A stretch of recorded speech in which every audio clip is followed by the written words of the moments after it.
అత్యుత్తమ ప్లేస్మెంట్స్ తో ఎంఎన్సీ కంపెనీలలో ఉద్యోగమే లక్ష్యమా? ఇంజనీరింగ్ చదవాలనే మీ పిల్లల కలని కేజీ రెడ్డి కాలేజ్ తో నిజం చేసుకోండి. బ్రేకింగ్ న్యూస్ కి సంబంధించినటువంటి వార్త చూస్తున్నాం. ఫార్ములా ఈ కార్ రేసింగ్ లో కీలక పరిణామం చోటు చేసుకుంది. IAS officer Arvind Kumar prosecution కు కేంద్రం నిర్ణయం తీసుకుంది. ప్రాసిక్యూషన్ విషయంపై రాష్ట్రానికి కేంద్రం ఇప్పటికే సమాచారం ఇచ్చింది. ఫార్ములా ఈ కార్ రేసుపై ఏసీబీ విచారణ జరుపుతోంది. మరోవైపు ఇప్పటికే కేటీఆర్ ప్రాసిక్యూషన్ కు గవర్నర్ కూడా అనుమతించారు. ఈ కేసులో రాజకీయ నాయకులతో పాటుగా అధికారులపై ప్రాసిక్యూషన్ కు అనుమతి రావడంతో ఛార్జ్ షీట్ దాఖలు చేసేందుకు ఏసీబీ సిద్ధమైంది.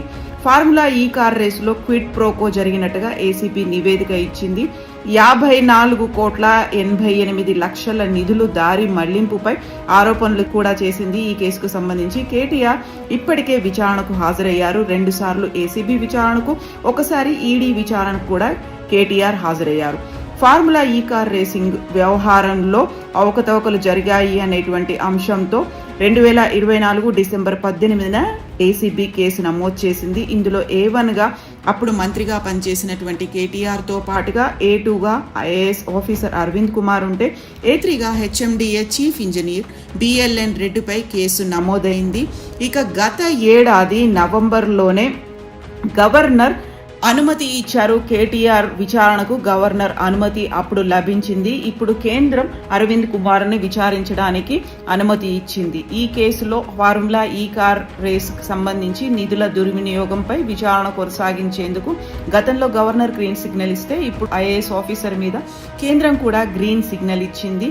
ఈ నేపథ్యంలోనే తదుపరి చర్యలు తీసుకోవాల్సిందిగా గతంలోనే డిఓపిటికి కూడా లేఖలు రాశారు. ఈ నేపథ్యంలో గవర్నర్ అనుమతి ఉంది, కేంద్రం అనుమతి ఉంది కాబట్టి ఛార్జ్ షీట్ దాఖలు చేయడానికి ఏసీబీ అధికారులు ఇప్పుడు కేటీఆర్ తో పాటుగా ఇతర కీలకమైనటువంటి వ్యక్తులను విచారించే అవకాశం కూడా ఉంది.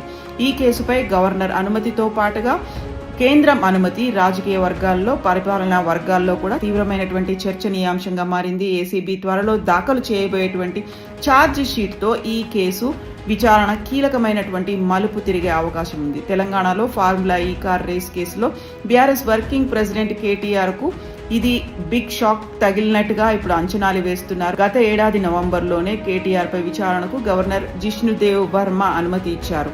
దీంతో ఈ కార్ రేస్ కేసులో కేటీఆర్ పై ఛార్జ్ షీట్ దాఖలు వేసేందుకు అనుమతి లభించినట్టుగానే భావిస్తున్నారు. ఈ నేపథ్యంలోనే తాజాగా కేంద్రం దగ్గర నుంచి వచ్చినటువంటి గ్రీన్ సిగ్నల్ కూడా ఛార్జ్ షీట్ దాఖలుకు ఇంకొక అడుగు ముందుకు పడినట్టుగా చెప్తున్నారు. ఫార్ములా ఈ కార్ రేస్ కి సంబంధించి 2024లో ఎఫ్ఐఆర్ నమోదు అయింది. అందులో ఇప్పుడు కీలకమైనటువంటి ఈ పరిణామాలు కూడా చోటు చేసుకున్నాయి. అవినీతి నిరోధక శాఖ అధికారులు గతంలోనే నివేదికను తెలంగాణ రాష్ట్ర ప్రభుత్వానికి అందించారు. ఏసీబీ అధికారులు ఈ ప్రాసిక్యూషన్ కోరుతూ రాష్ట్ర ప్రభుత్వానికి నివేదికను అందించారు. ఈ నేపథ్యంలోనే తెలంగాణ ప్రభుత్వం నుంచి అనుమతి వచ్చిన వెంటనే కేటీఆర్ అరవింద్ కుమార్ పై ఏసీబీ ఛార్జ్ షీట్ దాఖలు చేసే అవకాశాలు కూడా ఉన్నాయని తెలుస్తోంది.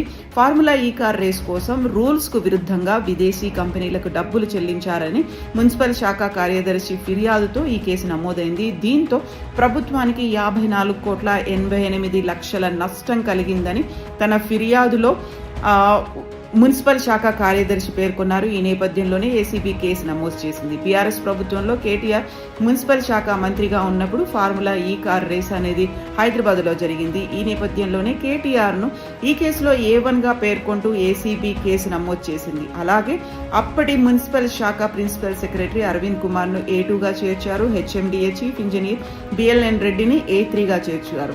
ఈ నేపథ్యంలోనే ఫార్ములా ఈ కార్ రేస్ నిర్వహణ కోసం యూకేకి చెందినటువంటి formula E operations ace next gen private limited Telangana పురపాలక శాఖ 2022 అక్టోబర్ 25న ఒప్పందాన్ని చేసుకున్నాయి. ఈ ఒప్పందం ప్రకారం కార్ రేస్ నిర్వహణకు అయ్యే ఖర్చును స్పాన్సర్ గా ఉన్న ఏస్ నెక్స్ట్ జెన్ ప్రైవేట్ లిమిటెడ్ భరించాలి.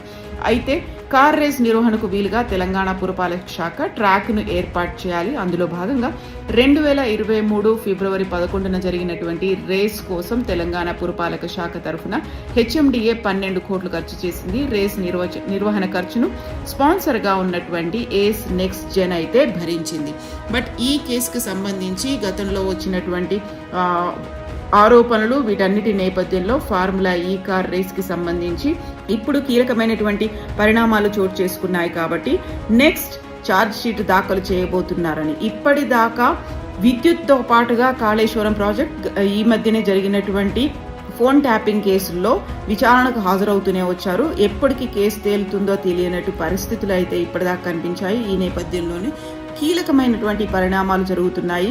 బట్ ఇప్పుడు గతంలో చేసినటువంటి ఈ ఆరోపణలతో పాటుగా ప్రాసిక్యూషన్ పై రాష్ట్రానికి కేంద్రం సమాచారం ఇచ్చింది, గ్రీన్ సిగ్నల్ ఇచ్చినటువంటి నేపథ్యంలో నెక్స్ట్ ఏం జరగబోతోంది, ఎంత తొందరగా తెలంగాణ రాష్ట్ర ప్రభుత్వం ఒక నిర్ణయం తీసుకోబోతోంది అనేది కీలకంగా మారింది.